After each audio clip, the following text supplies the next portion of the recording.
Hello friends, இன்னைக்கு நம்மளோட சேனல்ல ரொம்ப சுவையான சூப்பரான நெய்ச்சோறு ரெசிபி தான் பார்க்க போறோம். ஸோ நம்ம முஸ்லீம் வீட்டு ஃபங்க்ஷன்ல ரொம்ப ஸ்பெஷலான ஒரு நெய்ச்சோறு ரெசிபி என்னோட ஸ்டைல்ல நான் எப்படி செஞ்சு காட்டுறேன் அப்படிங்கிறத உங்களோட ஷேர் பண்ணிக்க போறேன். நம்ம சேனலுக்கு இப்போ யாராவது புதுசா உள்ள வந்து பார்த்துட்டு இருக்கீங்கன்னா மறக்காம சப்ஸ்கிரைப் பண்ணிட்டு பக்கத்துல பெல் ஐக்கான் கிளிக் பண்ணிக்கோங்க. இந்த மாதிரி டெய்லி vlogs உங்களுக்கு இந்த மாதிரி ரெசிபிஸ்லாம் வந்துகிட்டே இருக்கும். இப்போ வாங்க இந்த நெய்ச்சோறு ரெசிபியை எப்படி பண்ணலாம் அப்படின்ட்டு வீடியோக்குள்ள போய் பார்க்கலாம்.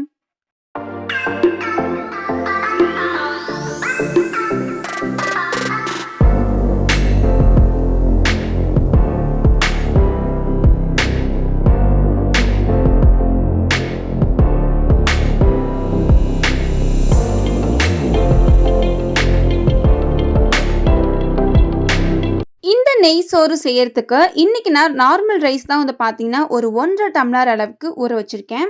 இப்போ இந்த நெய் சோறு செய்யறதுக்கு நான் ஒரு குக்கர் வந்து எடுத்து வச்சுக்கிறேன். இந்த குக்கரில் ஒரு 2.5 பெரிய டீஸ்பூனில் நான் வந்து நெய் வந்து ஊற்றிக்க போகிறேன். இப்போ இந்த நெய் நல்லா சூடாகி நல்லா உருகினதுக்கு அப்புறமா இது கூட 2 பட்டை, 2 கிராம்பு, 2 பிரிஞ்சி இலை, கூடவே வந்து பார்த்தீங்கன்னா நல்லா வாசனைக்காக ஏலக்காய், இது எல்லாமே நல்லா ஒரு 2 நிமிஷத்துக்கு பொரியிற வரைக்கும் விட்டுறலாம். இப்போ இந்த ஸ்பைசஸ் கூட நல்ல பெரிய வெங்காயத்தை ஸ்லைஸ்டாக கட் பண்ணி இதில் ஆட் பண்ணிக்கிறேன். உங்களுக்கு குவான்டிட்டி எந்த அளவுக்கு தேவையோ அந்த அளவுக்கு நீங்கள் அனியன் ஆட் பண்ணிக்கலாம்.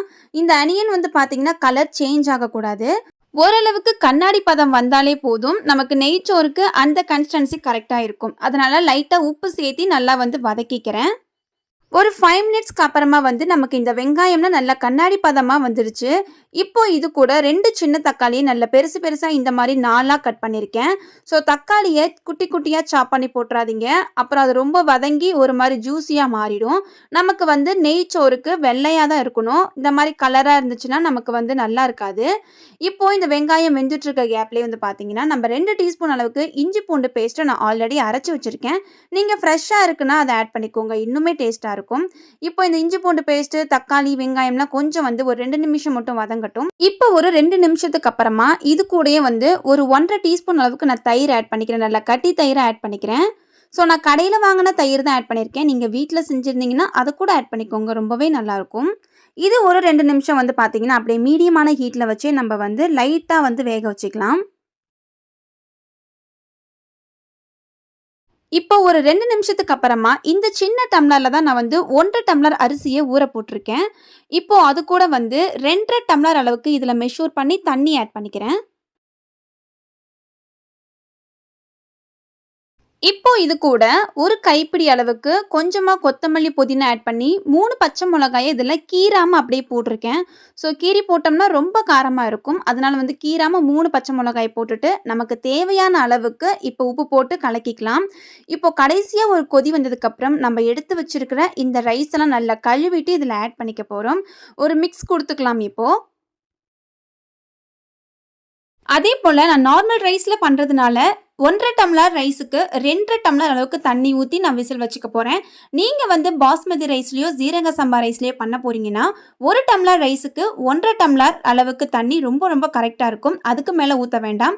இப்போ ஒரு கொதி வந்ததுக்கப்புறம் இதுக்கு வந்து நம்ம விசில் வச்சுக்க போகிறோம். எனக்கு வந்து ஒரு 2லேருந்து 3 விசில் வந்தால் போதும். இதே பாஸ்மதி அல்லது சீரக சம்பா ரைஸ் இருந்தால் ஒரு விசில் விட்டால் கரெக்டாக இருக்கும். அதனால் வந்து ஒரு 3 விசிலுக்கு அப்புறமா நம்ம பார்க்கலாம். இப்போ ஒரு 3 விசில் விட்டுருச்சு. ஒரு 5 நிமிஷம் அப்படியே விட்டுட்டு நல்லா ஆவி போனதுக்கப்புறமா இப்போ ஓப்பன் பண்ணி பார்க்குறேன். இந்த நார்மல் ரைஸில் பண்ண ரைஸை பாருங்கள் எந்த அளவுக்கு சூப்பராக நமக்கு வந்து நல்லா வந்திருக்கு, உதிரியாக. இதே நீங்கள் பாஸ்மதி ரைஸில் பண்ணால் ரொம்ப டேஸ்ட்டாக இருக்கும். நீங்கள் ட்ரை பண்ணி பாருங்கள். ஐ ஹோப் இந்த வீடியோ உங்களுக்கு யூஸ்ஃபுல்லாக இருந்திருக்கும் நான் நம்புகிறேன். இந்த வீடியோ உங்களுக்கு எந்த அளவுக்கு பிடிச்சிருக்கு அப்படிங்கிறத மறக்காமல் கமெண்ட்டில் சொல்லுங்கள். நீங்களும் உங்கள் வீட்டில் இந்த மாதிரி ரெசிபிலாம் செஞ்சு பாருங்கள், ரொம்பவே டேஸ்ட்டாக இருக்கும்.